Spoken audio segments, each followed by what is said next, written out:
Les éditions Sixtrid, avec l'aimable autorisation des éditions du Seuil, présentent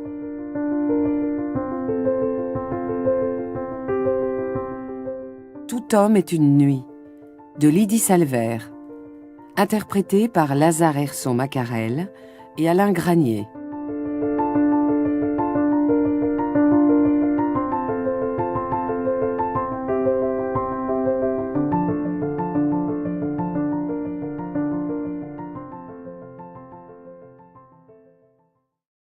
Plus jamais. C'est l'injonction que je me fis en traversant au pas de gymnastique le village où je pensais trouver le repos, sans bien savoir si cette injonction relevait du dépit, de la colère ou d'une combinaison des deux. Je n'y remettrai plus jamais les pieds. Mais arrivé chez moi, dans ce qui me tenait lieu de chez moi, j'essayai de réfléchir posément à l'accueil assez frais que m'avaient réservé les clients du Café des Sports. Mes pensées fonctionnaient toujours à retardement. Et comme je ne voulais à aucun prix que mon séjour ici commençât par une défaite, je minimisai la gravité de ma mésaventure et m'en fis le seul responsable. Je me dis que je n'aurais jamais dû entrer aussi légèrement dans ce café, qu'entrer dans ce café exigeait peut-être je ne sais quel laissez-passer préalable, je ne sais quelle autorisation plus ou moins tacite que, par ignorance, j'avais enfreint. Je me dis aussi que quelque chose dans mes façons et mon maintien avait probablement déconcerté ces hommes. Le fait est que, dès que j'eus poussé la porte, je perçus dans la salle un mouvement de surprise, suivi, sitôt après, d'une réaction de méfiance qui figea les visages. Je dis « Bonjour ». Nul ne me répondit.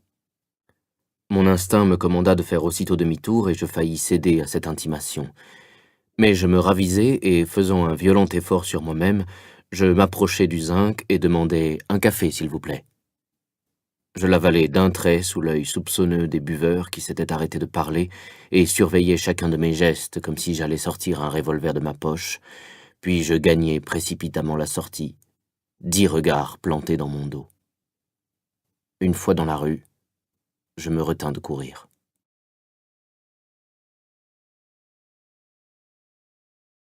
Il aurait pu au moins se présenter, dit Marcelin, qui trônait magistral derrière son comptoir. Tous les nouveaux ont cette politesse. On sait rien de lui, on sait même pas son nom. On sait pas d'où il vient, dit Dédé. Il boit pas d'alcool, c'est un indice, dit Émile. Ça m'a pas échappé, dit Étienne. Il a parlé à personne. Pourquoi, dit Gérard. Oui, pourquoi, dit Dédé. Il a l'air complètement égaré, dit Gérard.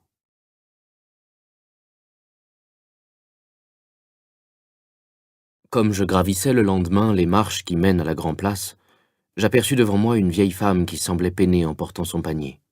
Je pressai le pas, m'approchai d'elle et tendis mon bras pour lui offrir mon aide. En me voyant la main prête à saisir son panier, la vieille femme poussa un hurlement d'effroi. Je cherchai aussitôt à être rassurant. « Excusez-moi, madame, je voulais simplement vous aider. » Mais elle conserva son visage d'effroi, le même visage d'effroi que celui de Lucille, lorsqu'on lui annonça ma maladie.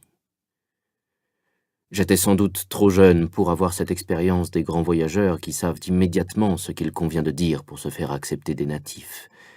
Mais je ne désespérais pas d'apprendre et j'en avais l'âpre, la tenace, l'impérieuse volonté. Vivre en Provence, c'était un vieux rêve d'enfance que la maladie m'avait permis d'exaucer. Et lorsque le médecin m'apprit que mes soins pouvaient m'être dispensés dans la ville de Barogne, l'idée me vint de m'installer dans un village proche.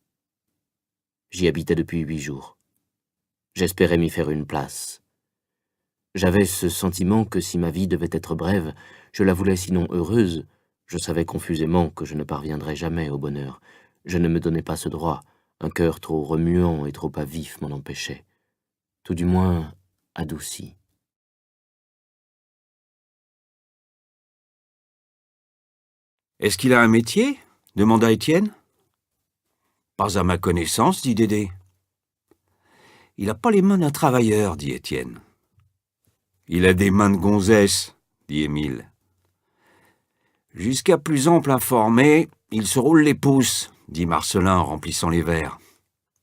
Ça m'en a tout l'air, dit Émile. Moi, je pense qu'il a quelque chose à cacher, dit Dédé. Parce que tu penses, toi, maintenant, dit Marcelin, taquin.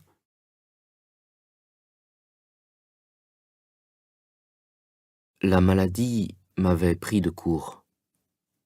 Il n'avait jamais été dans mes intentions de mourir jusqu'à ce jour de juin 2014 où la maladie se pointa en invité surprise et se précipita sur moi. Sur le coup, je ne ressentis rien, ne pensais rien, n'exprimais rien. Puis je coulais dans le chagrin en essayant de m'agripper à ces murs verticaux. Puis je sombrais dans une sorte d'hébétude, puis je gisais dans une morne léthargie, puis j'y stagnais, longtemps. Un psychiatre mystique, rencontré fortuitement 3 jours après qu'on m'eut appris le diagnostic, m'expliqua de cet air pénétré qu'ont souvent ces savants que l'épreuve me serait d'un très salutaire recentrement. Il avait appuyé sur les 4 syllabes du mot recentrement, puis s'était enfoncé dans un silence astral, afin probablement de mieux communiquer avec l'invisible et me laisser aller à mes sombres pensées.